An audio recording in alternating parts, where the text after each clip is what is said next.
Good morning. We are in the Gospel of John at the moment, and we hear about this first sign. And in the Gospel of John, John doesn't refer to these kinds of events as miracles, but he calls them signs really for a purpose to direct us that we might look deeper. A sign is something that points to a deeper reality, points to a meaning behind the thing that we're looking at. And so John is calling us to look deeper into these events that have taken place. They are signs of something greater. And I'd like to maybe delve into this a little bit and try to see what can we learn from this event, this Gospel of Cana in Galilee. What is this sign that points to something deeper?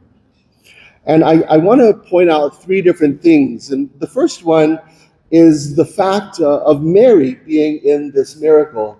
Not too many miracles do we have Mary involved in them, but here, this first sign, this miracle, this sign, Mary plays a very prominent role. And I think it really speaks to the role of Mary in the church. First of all, Mary seems to have some knowledge here. She knows what the situation is. She knows that the wine they're running low on wine.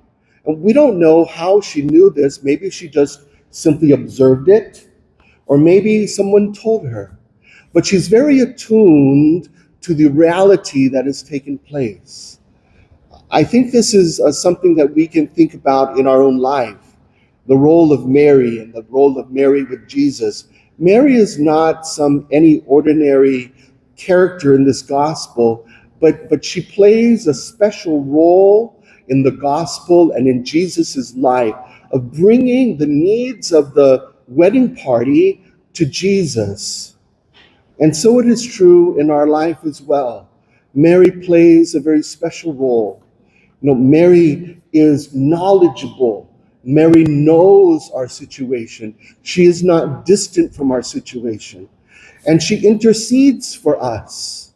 Maybe because someone asked her in this gospel, we don't know. Maybe someone asked her to go to her son Jesus, or maybe Mary did it on her own. And this is comforting for us and comforting for me to know that Mary is on my side. Mary is on your side. She knows our situation, she knows our reality, and she intercedes for us and bringing our needs to Jesus, her son. Another part of this role of Mary, we can see that she is, in a beautiful way, in union with her son. Mary doesn't act on her own, but she brings everything to Jesus. And know that when we come to Mary, it is always in union with her son. She is not trying to do something apart from her son, but always in union with her son.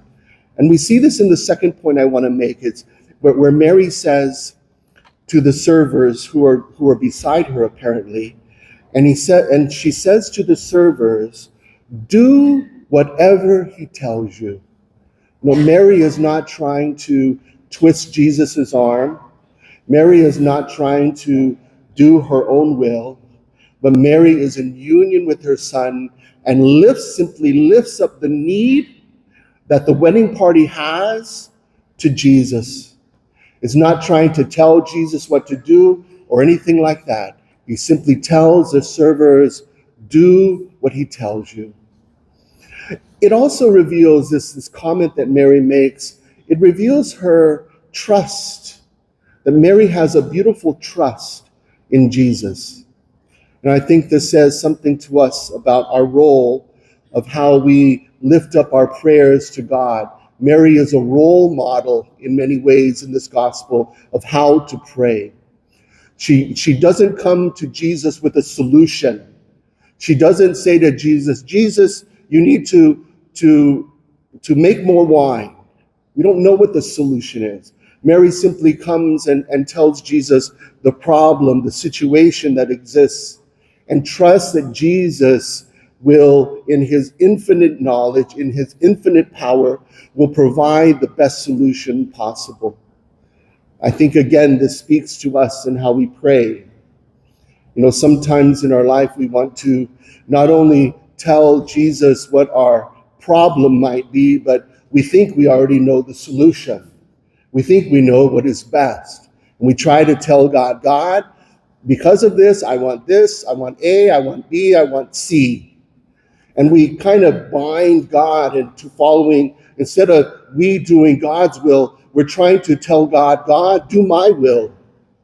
But Mary is not like that. Mary, she leaves it all up to the will of God, of how God chooses to act in her life. What a beautiful way to pray, and a beautiful model for us in prayer. There was a parishioner that I was told about, and I really admire this. I think it is a beautiful act of faith, and I guess I'm endorsing it now. And I was told that this parishioner, during the Mass, when after Holy Communion and the priest is clearing the altar and putting the Blessed Sacrament back in the tabernacle, when the priest puts the Blessed Sacrament back, then he genuflects right before closing. And as he genuflects, this woman says she can see the interior of the tabernacle when it is open. And when she sees it, in her imagination, she places her intention, her need in the tabernacle. So then the priest stands up again after genuflecting and then locks the tabernacle door. And it is a visualization of her in her prayer, giving over whatever intention, whatever need she has, and letting it rest with Jesus. I thought that is a beautiful way of praying, a beautiful symbol of us putting our needs before God, laying them within the tabernacle to rest with Jesus, and trusting that Jesus knows best, and he will give us what we truly need, what is good for us. The last point I want to make about this gospel, about how it is a sign for us, is the beautiful result that happens. A result that is beyond expectation.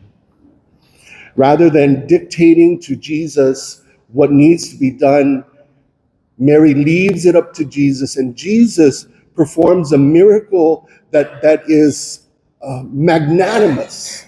It is a miracle that is overflowing beyond the needs that we can ever imagine. Can you imagine what was done here? There are 6 big jars of water, each holding, the gospel says, each holding 20 to 30 gallons. Let's take the average of that, 20 to 30, let's say 25 gallons. And then there are 6 jars. So 6 times 25, my math is correct, 150 gallons of water. And Jesus turns 150 gallons of water into wine. And not only any wine, the gospel says the best wine, the choice wine. Wow, that must have been some party. This is already halfway through, and they got a refill of 150 gallons of wine, beyond the expectations of anyone. And I think it is a beautiful testimony for us as well, that we can trust in God, that God is on our side. God knows what we need, and he has solutions to our situations beyond our intelligence, beyond our expectations. What we simply need to do is to do what Mary does, trusting in her Son. So let us look to Mary in this midst of our fiesta. We look to Mary as a model of prayer, lifting up to Jesus our needs. God bless you.